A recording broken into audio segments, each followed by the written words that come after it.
తెలంగాణ సంబంధించిన folk albums maximum Gajwel అయ్యేటి, గజ్వేల్ వేనన్న దగ్గర అయ్యేటి. సో నెక్స్ట్ ఆల్బమ్కి ఇమీడియట్గా నాకు గజ్వేల్ వేనన్నకు చెప్పిండు. ఇప్పుడు ఎక్కువ దేవుళ్ళే చేస్తారు కదా, దేవుళ్ళే చేసారు ఏమన్నా? దేవుళ్ళ పాటలు అన్నీ ఫస్ట్ వాళ్ళే చేసిళ్ళు. మన జడల రమేష్ అన్న వాళ్ళు చేసారు.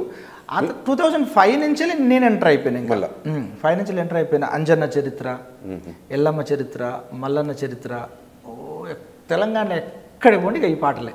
అవును, అసలు శ్రీకాళహస్తి పోతే కూడా మన సిరిసిల్ల పాటలు ఉన్నప్పుడు ఈ పాటలే. నేను 3-4లో ఎంటర్ అయిన తర్వాత తెలంగాణలో ఉండే మెజారిటీ రచయితలకు, సింగర్లకు అలరవి మ్యూజిక్